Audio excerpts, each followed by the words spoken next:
what is the impact of space or G-force on any kind of implant, any kind of silicone, any kind of saline, anything that's not entirely natural in the body? What happens to that? What if some of them come back looking distorted? This sounds like a straight up the fairway story for the Daily Beast. You should call 3 plastic surgeons. You could analyze some before or after pictures, but that may be difficult. I think space has a way of dislodging things, and I know they're only going up for 11 minutes, but think of what happened to Scott Kelly, who was the twin of Mark Kelly, who was up there, and when he came back, he was half Mark Kelly's size. I know he'd spent a year up there, and they're only going up to the Kármán line, and they're only going up for 11 minutes, but I am concerned about some of the beautification of those ladies and whether or not gravity will have a...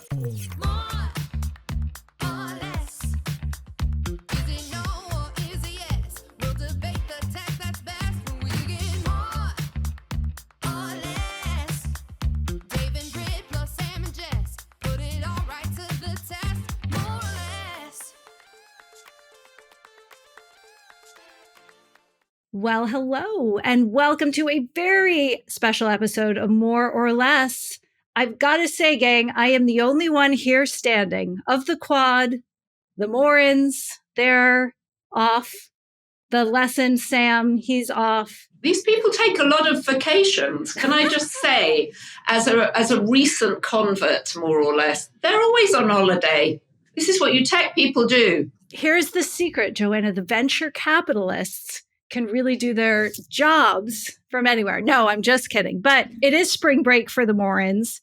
It's Sam break for Sam. But I will say he's still working very hard. I just heard him interview Larry Summers. Oh, okay. That's good. About the future of Harvard and what's going on. So he's keeping busy, but I felt abandoned, dear listeners. And so what did I do?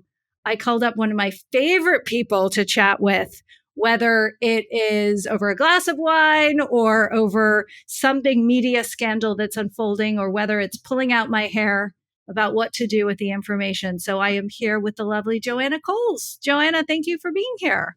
Well, I'm thrilled to be here, and I will say that no one is working harder than journalists at the moment, because the velocity of news, it's like swimming under Viagra Falls. No, not Viagra Falls, Niagara Falls. Oh my God. It's like swimming under Niagara Falls every day. There's just so much coming at one.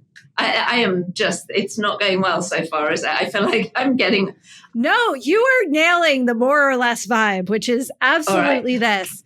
And I've got to say, I think that our audience, of course, knows you and the things you're up to, but let me just make sure that they are filled in. So Joanna, who has been a remarkable journalist for many different venues, including at Hearst Magazines, and editors-in-chief of all sorts of fancy titles, quickly stepped out of the media business for a bit and then waded right back in as the chief content officer and part owner of the Daily Beast. So I'm excited because I think from your perch at the Beast, you see not only these headlines and storylines unfolding day by day, but also it's been about a year since you've taken over the title and decided to get back into the media building thing, whatever it is that we're all doing. So, so much to discuss there, as well as just your point of view on all the craziness of the week. I'll say I'm in my office and every 90 minutes, I leave to get a drink of water or something, go past the CNBC screen, and I feel like there's a different tariff number up there. And I saw 125% during one bathroom break and laughed. And then I came back and saw there was a tariff pause. And so then I laughed again. So it has really been quite wild. So what does it feel like? So you are running the Daily Beast day in and day out. You are assigning stories. In fact, you've come under some notoriety, I should say, because you're known as an editor who throws out lots of wild ideas all the time, many of which for a juncture were picked up by New York Magazine. But I'm curious, take us inside the Beast newsroom and what it's like to be kind of at the front lines of everything. I should say, too, you're really at the intersection of politics and culture and power, which seem to be all firing on all cylinders. Well, listen, our velocity is as strong as yours. I mean, every time I pick up my phone, there's another story from The Information, and I absolutely love what you do, and I try and stay on top of it, although I really can't. I struggle as well, so I get it. Well, what is it like inside the Daily Beast newsroom? It is a maelstrom right now. It's led by a brilliant editor, Hugh Doherty, who is a doughty Scotsman, without whom the whole thing, it wouldn't fall apart because we have a very good team underneath him. But Hugh has a very specific view on life. And what we try to do is illuminate the characters in what is the most extraordinary drama, certainly of our lifetimes. And to me, it's like, this is why I read English literature. This is the value of having read Shakespeare and the value of having read enormous books, which at the time often felt like they were irrelevant. And why am I reading about this character? And you realize this is what all good literature and all good history lessons lead up to, a moment like this, which is it's globally, the world order is changing. And to have read history, or some history, not as much as I should have done, I'm frantically trying to read more, but, having waded through the kings in Shakespeare, the histories, the tragedies, the comedies, it all prepares you for this moment of a character, the likes of which we really haven't seen, certainly in American politics, in living memory. Just an extraordinary character, and the people around him and what they're doing and how naked their lust for power is, their giddiness around power, their greed for attention. It's just an extraordinary moment. And if you're a smart, intelligent tabloid like the Daily Beast is, we can't pay enough attention. And we've all got whiplash. What's it like? We're all sort of sitting like this because we're just being battered back and forth by the sheer enormity of the news.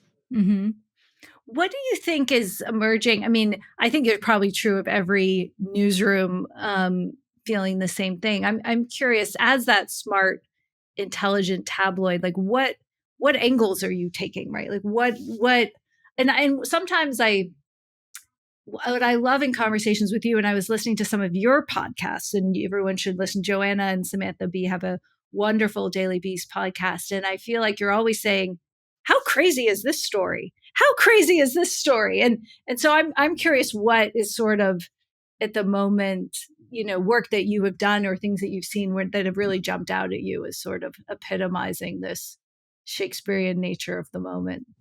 Well, I think first of all, thank you for all that. That's nice. And, I think what we try and do, and what certainly Ben Sherwood, who's my business partner, along with Barry Diller at the Daily Beast, what we try and do is focus on the characters and the people. There are lots of people out there writing about policy. There are lots of people chin-stroking about what should happen. What I'm interested in, and what Ben and Hugh and the Daily Beast team are interested in, is the rivalries. Are the human instincts that make all this play out. So you've got the richest man in the world, you've got the man, and obviously that's Elon, and we can come on to what this association with Donald Trump and what he's been doing at Doge, how that has personally impacted him and his brand, because actually I think it's an uncovered story. I think what's fascinating is to some extent, it's the 7 deadly sins. It's betrayal, it's greed, it's power, it's ambition, it's lust, it's all of it. And we started, you're completely right, we started a year ago at the Daily Beast, and we actually started on the first day of the Stormy Daniels trial, and we thought it'll never get better than this. For a smart tabloid, what could be better? It's got all the elements. And in fact, who even remembers the Stormy Daniels trials? Yeah, I had to really resurface it in my brain. Yeah. Right. Who was Stormy Daniels? And and in fact, what Donald Trump is brilliant at doing is keeping the attention on himself. And Michael Wolff, who is an old friend and obviously the author of, I think, the best books that really explain the context of Donald Trump as a personality, from Fire and Fury, which he wrote as the first Trump book after sitting in the White House for 9 months. But his most recent book, All or Nothing, what he talks about is Donald Trump's craving for attention. And like any addiction, your tolerance grows. And so it's not enough just to have the attention of one person or 10 people or an entire country. He's now got the global attention that he has always wanted. And it's like an alcohol on full binge. We are watching a president just binging and purging his way through the presidency. And he's doing it in public. I admire the transparency of what he's doing, because it allows us all to have a point of view, right? Of course, by all means, have whoever you want in the White House press room, because we're all there. And that's what he wants. And so it's an extraordinary place right now to have a seat at that table as a journalist. And readers are so engaged. They're, like you, we have copious data. We're watching minute by minute what people are responding to. And people are fascinated by this cast of characters. It's like watching, it's like we're all extras in this extraordinary reality show of America. Yeah. We're all in the press room. We're all extras. That resonates. And I would just make one other point that, we had a huge bump in the story about Marco Rubio and Elon Musk getting into it in a cabinet meeting about 3 weeks ago. Yes, excellent story. Right, great story. I mean, everybody covered the story. I felt particularly proud of our coverage. But what's interesting about it is that, people used to have a go at each other in Biden's meetings. Biden used to have a go at people. Biden could be a bully too, but it all happened under wraps. His team were disciplined. There were no leaks. This team, the minute the meeting stops, they all come out and they all call people. And so you get these fascinating different narratives. They're all leaking about each other. They're all spilling information on each other. And that's a wonderful place to be as a journalistic outlet. Yeah.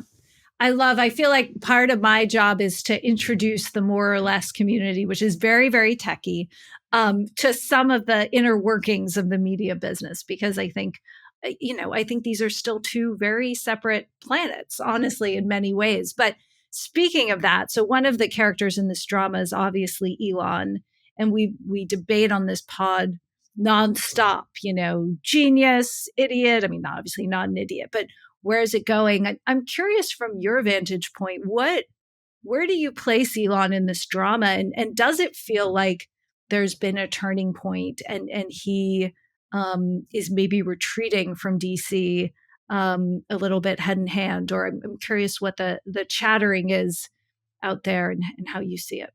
I think Elon is absolutely central to this drama because he obviously has bewitched Trump, not only with his label of the richest man in the world, which clearly Trump would love that title. And what he's got now is proximity to it. He'll never get to be the richest man. He's got his second choice. Yeah, yeah, exactly. He's snuggling up. I mean, who knows how much money, frankly, Vladimir Putin has. So he's obviously central to it. I am really fascinated to know whether or not in the long run this turns out to be a good thing for him. Clearly, it's really damaged the brand of Tesla. I had a Tesla S. I gave it back last year. I gave it back partly because it wasn't running as well as it should have done. But what annoyed me about the fact that this was an expensive car, it wasn't running properly. It kept sending me texts saying the back door was open, and the back door was open, but the car was in the garage or the car was parked, so the back door shouldn't have been open. And there were various other issues with it. But the fact that at the time he hadn't even joined Trump's cabinet, the fact that he was out there constantly on X and clearly his attention was away from the company really annoyed me. So I gave it back. Which was not easy to do, actually, because I had it on lease. And at first they were reluctant to return my money, but in the end they did. I mean, the outstanding part of the lease. But I wonder how damaging this has been for him and also how much it curtails his life. What I'm told by people who are around him is that the threats on his life, the threats around wherever he goes, if he were to go to a hotel, the hotel immediately gets threats, that his life is now forever changed in a way that I don't think he anticipated.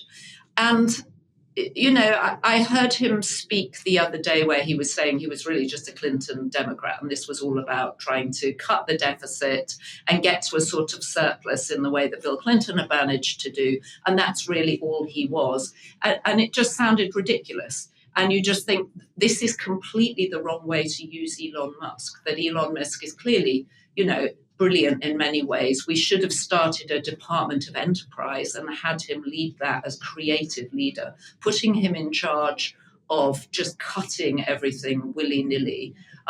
Even if there are many places in government which I think a lot of people would agree need to be cut, and certainly there have been people advocating getting into the deep bureaucracy. Why do we have data centers? Why haven't we transferred much information to the cloud? All of this updating that needs to be going on in government infrastructure. He's not the right person to do it. And the messaging has been terrible. The messaging has been appalling. It's been such a home goal for something which actually most people want. They want government to be efficient. And the people I know who've gone in to help him all say, it's shocking the amount of waste. There genuinely is a lot of waste there, partly just because of old systems that things need to be hauled onto modern technology, particularly the cloud. He's the wrong guy to do it. Did you get a sense, was there any sign that he is preparing to, I don't want to say retreat, because I don't think of that, but my read on Elon is he's always spent his time on what he thinks is the most important thing for him to spend his time on. And, we went into this in depth in the last pod, so we don't have to. But if with Tesla really being rocked kind of to the core, I just wonder, it seems like I have like graceful exit vibes as it relates to Elon and DC. But was there any sign of that? Well, what he said was that he was planning to leave in 2 to 3 months, that in 2 to 3 months his work would be done. So that the Herculean task of de-wastifying the U.S. government can be done in 2 quarters. Well, I think, to be fair, what's happened is that they've essentially given now the changes over to the agencies and said to the cabinet secretaries, you've got to figure this out yourself now. But, he's begun it. And clearly he took his modus operandi from Twitter, and sort of the idea was you can run something at 80% less than you've been spending on it. And the truth is that they have been able to run Twitter at much less than they were spending on it with far fewer employees. It's still up and running, and it's become the water cooler place again. So there is some truth to that. Of course, a lot of government agencies are much more complicated than that, and they have to deliver much more reliably than certainly X did when poor old Ron DeSantis was trying to launch his campaign and the whole thing collapsed. But he was certainly giving off vibes that he would be done in 2 to 3 months. It's the second time I've heard him say that. And I think he's really been enjoying himself. And I think, like Donald Trump, he's also addicted to attention, loves the attention, didn't have the attention as a child, and can't believe it. But I think he also understands that this has come at great personal cost, not just to Tesla, but actually to his life. Yeah. And that's a hard thing to really imagine for anyone. Well, it's a little bit like when people become suddenly very famous through a TV show or through a movie, and you can't take it back, and you lose the ability to walk down the street without anybody else. And you don't understand what a terrible thing that is until it happens to you, by which point it's too late. I can see that. At the same time, he bought a platform that he tried to make the most powerful global communication platform in the world, and said whatever he thought, 24 hours a day on it. And I think that underscores maybe the difference between the digital world and the physical world, and where he has very different, his fame and notoriety show up in different ways. But it is understandable to be surprised by that, and also surprising is that you literally bought a company, which you then acquired with another one of your companies, to be globally the most influential person on the planet, and to be controversial at every step of the way. And so I do think it's a bit naive for the tech leaders to then think that doesn't translate into real physical consequences, some of which are scary. Well, people aren't logical. Right. And we continue to believe that people always act in their own best interests. And why would they do this? And this makes no sense. But people don't behave necessarily with the logic that others would apply to it. People behave under the influence of all sorts of things of people. They behave under the influence of drugs or alcohol or whatever, or gurus. And, we often carry in us the seeds of our own destruction. I don't want to get all Shakespearean on you. But someone's reading a lot of Shakespeare lately. The value of reading good books is to understand that even the most powerful among us often carry the seeds of their own destruction. Yeah. This is very poetic.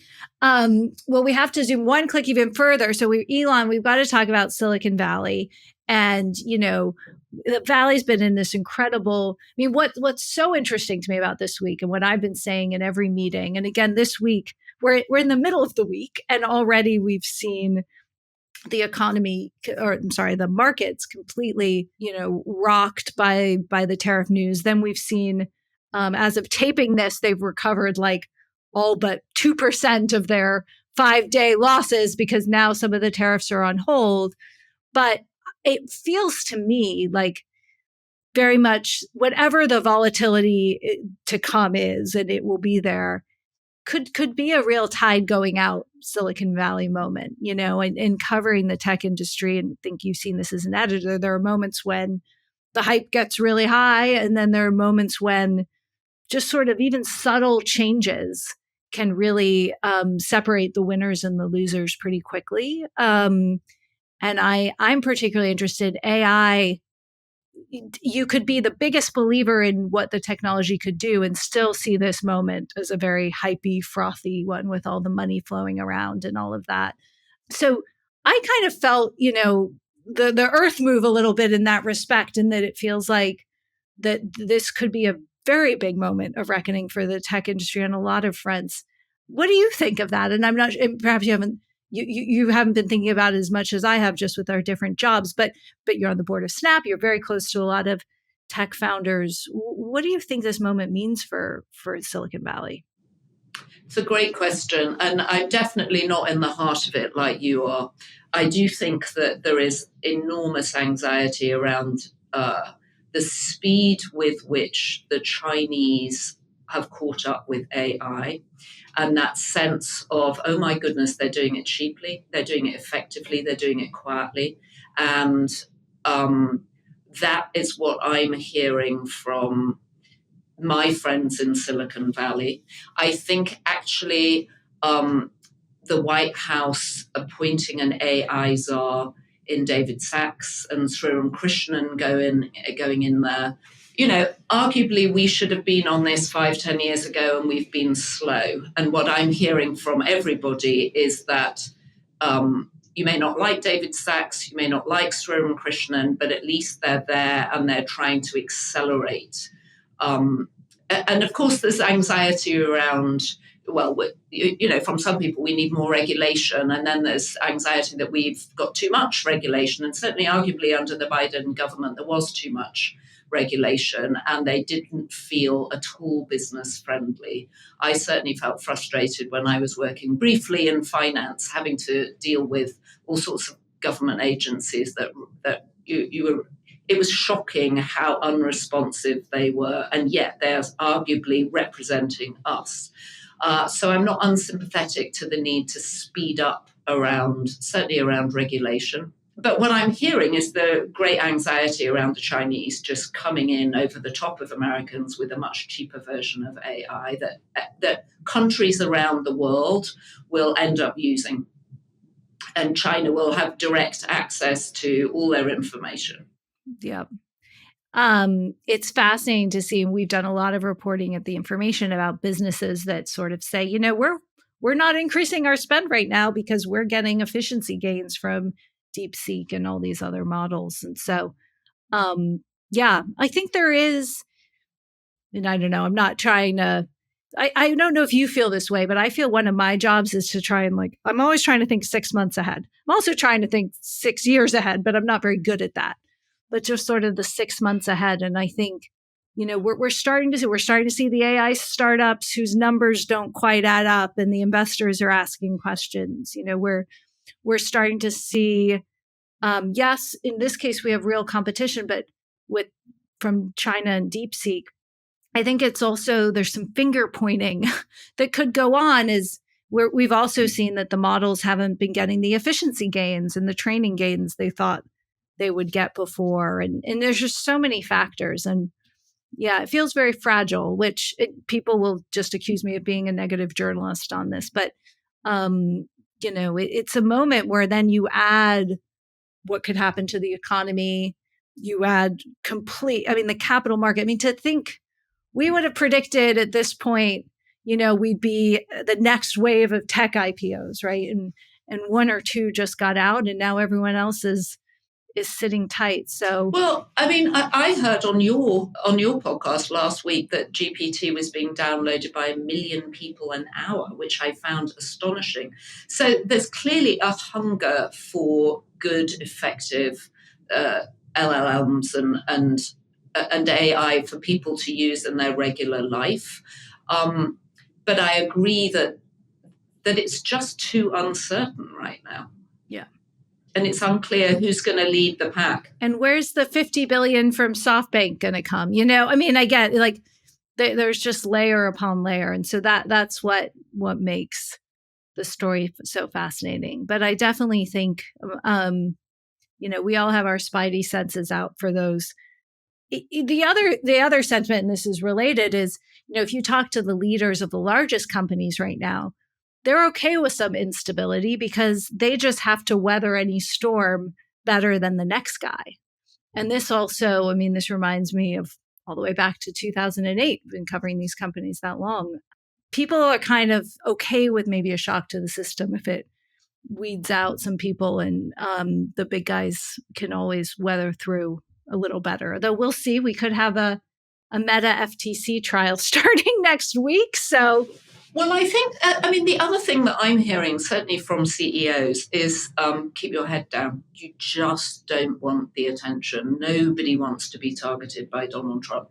And the way that he targets people is seemingly random. It's vindictive. It's over some perceived slight that might have happened 3 or 4 years ago that he's been, holding on to, and then suddenly it's unleashed. So, I know various CEOs that the White House has called and said, the president would love to see you. And the response back is, would love to make this happen. Let me get back to you with my schedule, just trying to figure things out right now. So I think there's an enormous sense of anxiety around being targeted by the White House and the randomness of it. And the fact that cozying up to him doesn't appear to save you from anything. If anything, it actually makes them think you're weak.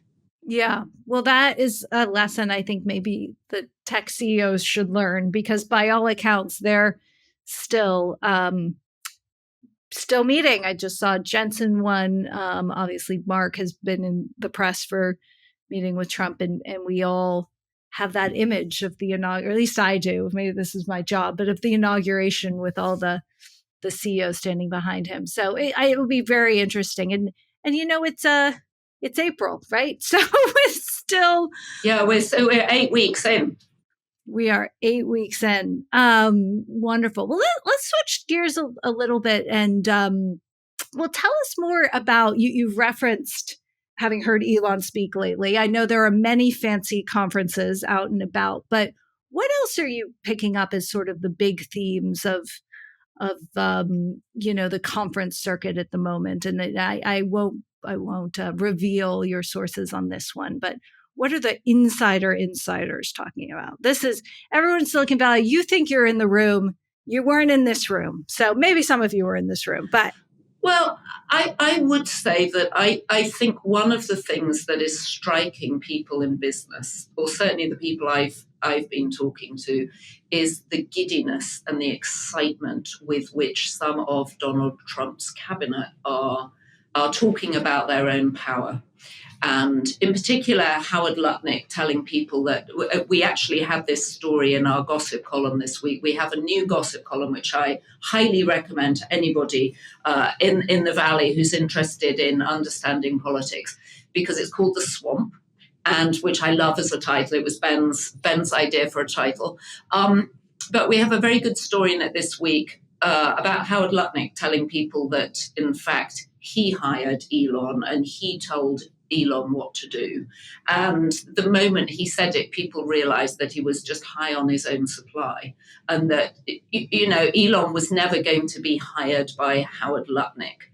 And that sense in which, especially for people who haven't been in politics before, it never gets old going to the White House, right? It never gets old, the proximity to a president. And suddenly this excitement around him, the idea of these Trump cards, and Howard Lutnick saying that he would buy one of these $5 million Trump cards for every one of his family, every member of his family, if he was a foreigner. And if they're $5 million, well, just one for every one of his family. And that sort of showing off and the braggadocio just made people feel uneasy, I would say, and that, be careful, just be careful here. And the sort of showing off. And I realized that you and I, Jessica, have failed totally in our, why aren't we on Lauren Sanchez's spaceship? I mean, Gayle King managed to get in there. Come on.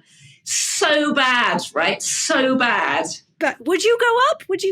Of course I would go up. I've always longed to go to space. I would totally go up. Yeah, I would totally go up. Put Joanna in, Lauren. Put her in. Yeah, come on, Lauren. Really, if anybody drops out at the last minute because they're anxious, I am very curious, and I don't know if I can ask this here, on what is the impact of space, or whatever it's called, G-force, on any kind of implant, any kind of silicone, any kind of saline, anything that's not entirely natural in the body. What happens to that? What if some of them come back looking distorted?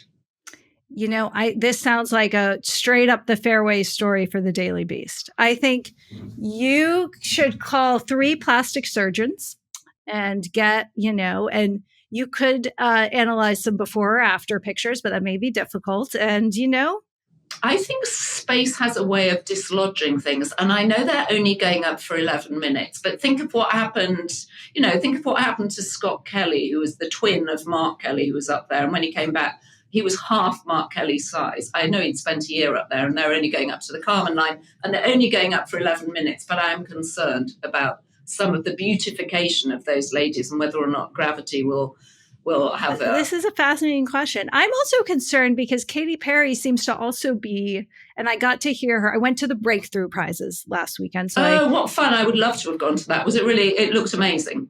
It is a wonderful event, I must say. I think to have a third of scientists who were finding new protein structures to reinvent medicine, a third Leonardo DiCaprio, Gwyneth Paltrow, Paris Hilton. There should always be a third of those. Wherever you go, they should be a third. I had a moment. I was talking to Rupert Murdoch, and I turned around and I was talking to Jeremy Strong. And I just thought, Succession meets life. And look, there have to be some fun moments of this job. Can I just ask, was Jeremy Strong in his seafoam green suit? No, he was surprisingly, I think he was wearing a turtleneck and a blazer. No bucket hats, no. I always feel for male celebrities in particular. I like Jeremy. I think he's obviously a very good actor. I felt that his stylist was really having him try too hard in that moment. You don't need the bucket hat. The seafoam green, tricky. It's just like the worst thing is trying too hard. He was talking to Gillian Anderson, who's an actress who I also like. So it was a wonderful moment. And then the other third is, good old Sam Altman, good old Sundar Pichai, all our favorite cast of tech CEOs. And I must say, you've probably done many a red carpet, Joanna, but watching these guys figure out, do I stop at all 3 of the things? And what do I do with my hands? And I was tickled by the whole thing. But it sounds like a thoroughly modern event, and science needs all the help it can get right now. So the more kind of glory we can give it, I think the better. It was wonderful. There was great glory for science. I mean, I went in wondering, I had a birdie told me Elon was unlikely to show up, but I was, and of course, Yuri Milner is the maestro of this whole event. It's his vision. And I did wonder, this administration has not been good for science. And so many people in that room played a part in that. And I was curious how that would come up. And it came up only Seth Rogen. Mr. Seth Rogen, who, by the way, his new show, The Studio, is fabulous. Oh, so good. Love it. I can't wait. I'm not going to save this week's episode for my husband to return. Sorry, Sam. And he did a couple jabs that, again, he moved on quickly. It didn't get too awkward, but yes, it was a fascinating event. And the scientists, I mean, there's some cool stuff happening, and I think it is very cool. And it's also cool to see the beautiful Gwyneth Paltrow going up there and presenting an award to a scientist who understood narcolepsy and sleep, and then going off in her whole goop way about sleep as she does. So, well, I mean, it sounds a very innovative event. I love the fact that they've expanded it to include celebrities.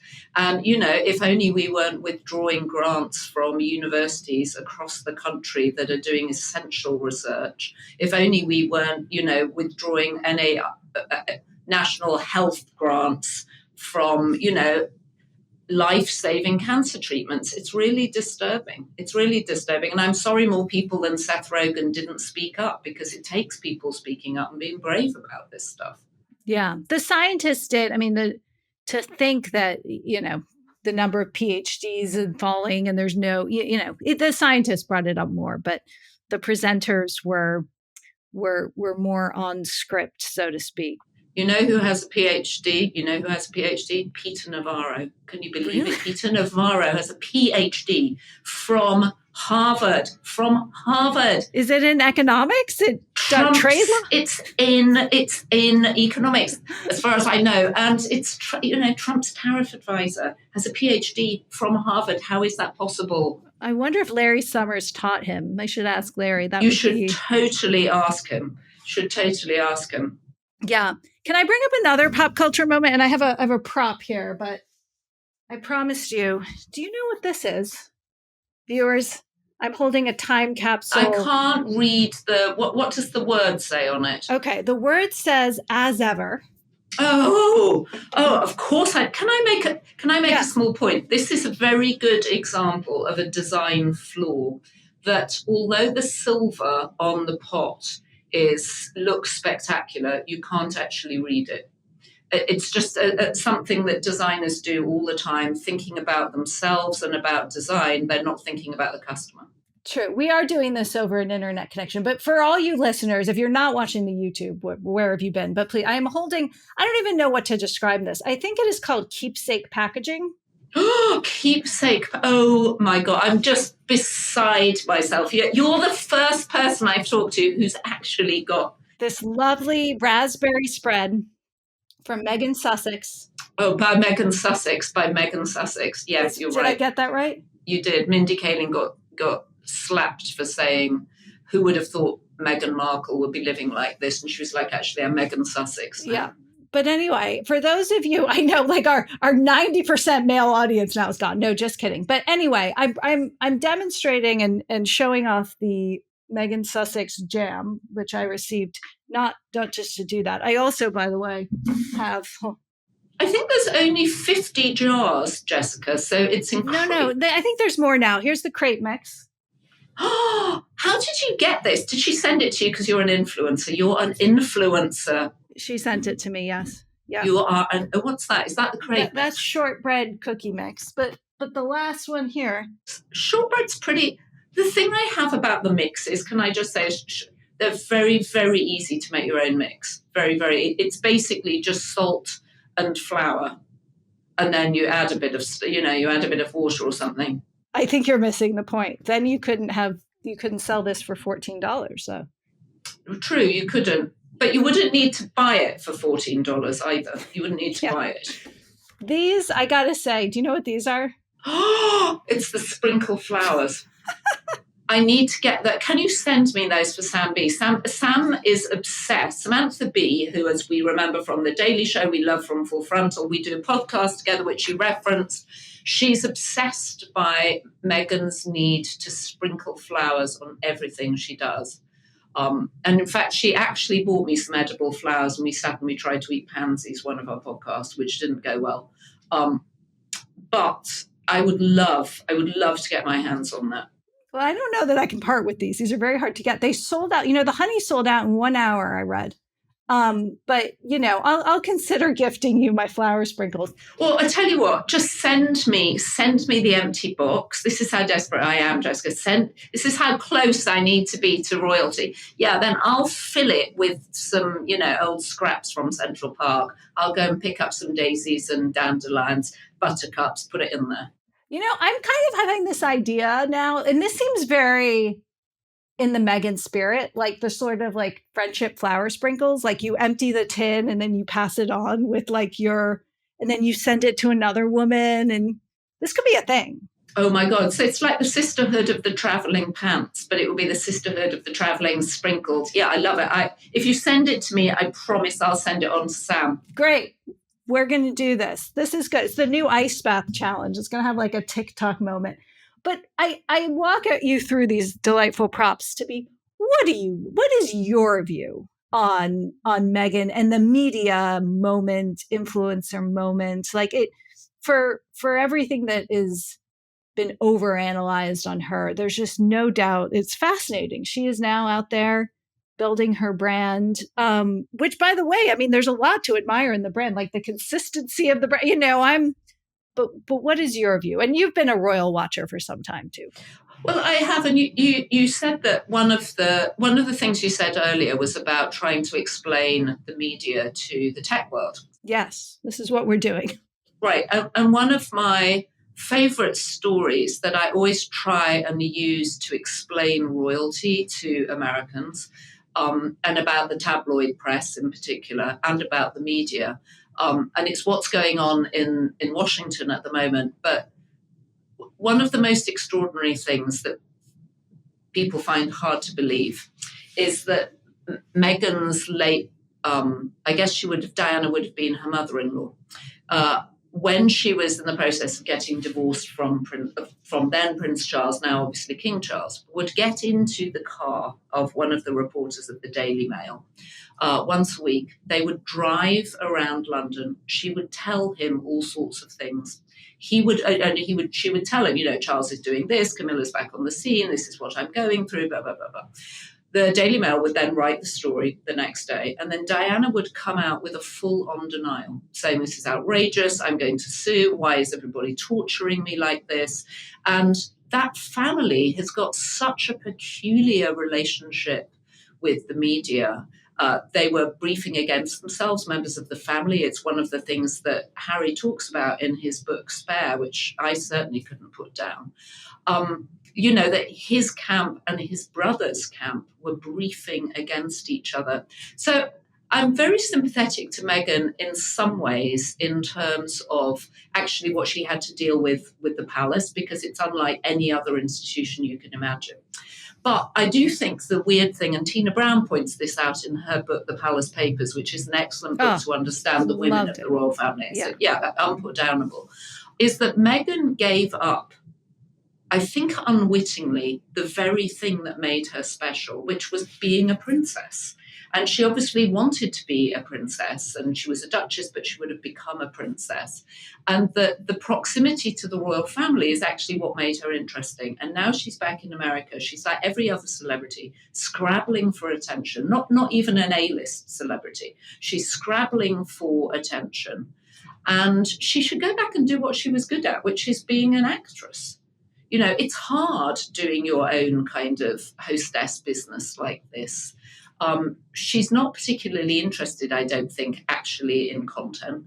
I mean, at least the feedback I heard from people at Netflix and certainly at Spotify was that she sort of pretends to do this, but actually she's not really interested in the work of it. You and I both know media is incredibly hard work. I mean, it is like getting up and pushing a rock up a hill every single day. It's unbelievably competitive. You are in a scramble for people's attention.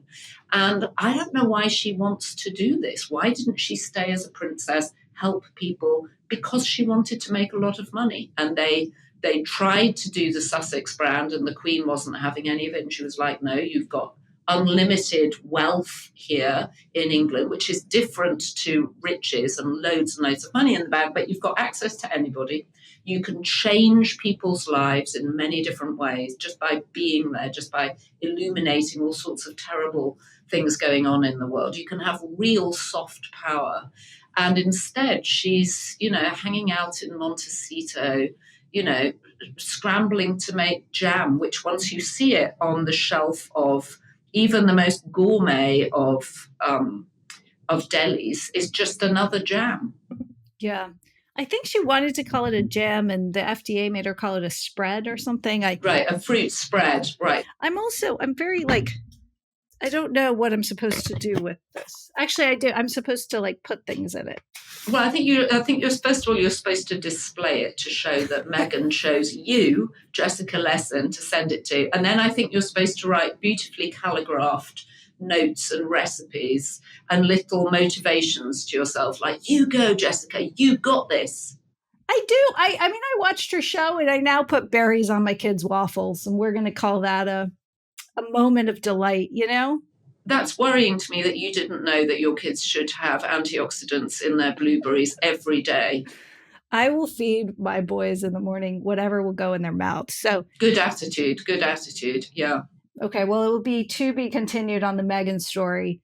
We should go. We should send you away shortly, Joanna, because it's a long day, and you just had an interesting meeting before this, you said. Well, I came flying in from a tea at Gloria Steinem's house. Gloria is, as we know, the OG of any woman in media, because she's full of wisdom and grace, actually. And she has this fabulous apartment on the Upper East Side where she has salons. And I've been to a few recently because there's an increasing urgency around the groups of women that she talks to, particularly around reproductive rights and women's, health rights. Planned Parenthood is being forced to sell its only Manhattan property here and move to the boroughs. And that's in the most, that's in liberal Manhattan. Just access to reproductive health is just becoming increasingly limited. So lots of women very anxious about that, trying to figure out the most effective way of doing it. And actually, one of the people that was there this afternoon was talking about the way in which because Trump has backed off from the issue of abortion because he understands it's not a vote winner for them. Actually, people now no longer think it's an issue, whereas obviously in many states, it's absolutely an issue, and you have to drive, to another state to get healthcare. And you might even get prosecuted if you do that. We now, currently have a situation where a doctor who sent abortion pills to a girl in Louisiana is now facing extradition order from the AG of Louisiana, trying to get her to go there. And Governor Kathy Hochul in New York has said, we're not, we will protect you, but the woman can't leave the state. So female doctor can't leave the state. So it really is in terrible shape. And it's sort of been put on the back burner because there's so much else going on. And of course, part of Trump's brilliance is the ability to just create continuous momentum. So you forget some of the collateral damage. And, Dobbs is part of that. Mm-hmm. Do you have just one or two more questions for you? So back, I think your point about the Trump show and just the dynamic and do you sense that we're on a one-way train here? And and that what's so interesting is because it's not just Trump, it's also Elon, and it's also, it's so many figures, and many. If Sam were here on the podcast now, he would be saying, well, it's all of these figures have just learned to drive their own narratives that, without any sort of grounding in the truth. And the this is a storytelling, meme-driven world and society and culture, and it's sort of a one-way door. And I do. Sometimes I'm sitting at my desk and we're going to launch something, and I'm like, well, what's my narrative around this? But does it feel like a one-way door or two-way door at this moment, do you think? Or a pendulum, or I'm mixing my metaphors, but it's a great question. And I agree with Sam. It's partly just to do with the fact that life now lives online and it moves at such an extraordinary pace. When we arrived at the Beast, there were 2 drops for stories. There was one in the morning and one in the evening. And, we immediately changed that, or pretty quickly changed that to 24/7, because that's what the news cycle is. And we have a global newsroom. We have people in Europe, we have people in America, we have people on the West Coast, we have people in Australia, because the news is just all the time. And my anxiety about it is that, there is so much going on that it's very difficult for us all to cohere around one narrative. And then again, you have moments that break out. And we started off our conversation talking about art and the importance of literature and understanding history. And then you have something like White Lotus or The Studio, 2 extraordinary works that actually people were panicked if they weren't sitting at 9:00 on a Sunday evening watching the next episode of White Lotus. They didn't want to miss out. It was a communal experience. It was a joint narrative, one that we could all enjoy together. And you see that happen occasionally with big news stories. The terrible nightclub disaster that just happened in the Dominican Republic, a terrible story that we can all relate to. Big physical things like the weather story, people come together on the news to watch a coherent narrative. So I don't think it's entirely lost, but I think Sam's point is a good one. I think what's also interesting is that once you have that ability, it's very much every man for himself. And that what we do know is that the group of men, and they are men largely, around Trump and his cabinet table don't like each other. They don't trust each other. They don't trust him. And they're trying to figure out, because in theory he is a lame duck. We'll see if he actually wants to run again a 3rd time. They're all thinking about, where am I in 2028? What's in it for me? And that's what's depressing. And that's what makes me anxious about the good for America, a country I love and moved to and became a citizen of. Yeah. Oh, my. Okay. Well, on that note, we should say a big thank you to Joanna. Everyone should be checking out and subscribe to subscription, The Daily Beast. Listen to Joanna's podcast, and really, especially for folks in Silicon Valley, a sort of New York-based political sophisticated tabloid should be part of your daily read. And I am a big fan and learn a lot from it. So, Joanna, thank you for joining us and sharing your wisdom. Jessica, I've so enjoyed talking to you. I'm so in awe of what you have built at The Information. I've said that to you the minute I met you years ago. And it's just been a delight to watch you grow. And I learned so much from reading what you put, the extraordinary amount of stories you put out. So well done.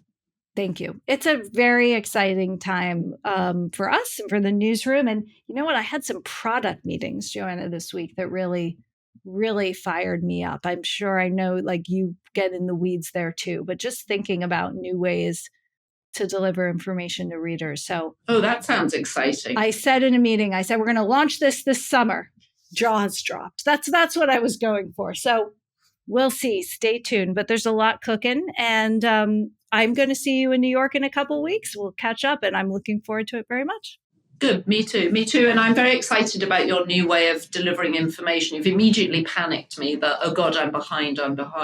No. You just have to wear headsets and, we're going to read your brain. No. This is the next step in corporate business intelligence. So I think it's going to be very valuable. So okay, good. And not a direct competitor to us then. Okay, no, actually good. Getting further away from you. If there was any territory where we overlapped, this would not be it. So wonderful to see you. Thank you to everyone. And we'll be back here next week for another episode of More or Less. Bye-bye. If you enjoyed this show, please leave us a virtual high five by rating it and reviewing it on Apple Podcasts, Spotify, YouTube, or wherever you get your podcasts. Find more information about each episode in the show notes and follow us on social media by searching for @MoreOrLess, @DaveMorin, @Lesson, @JLesson, and as for me, I'm @Brit. See you guys next time.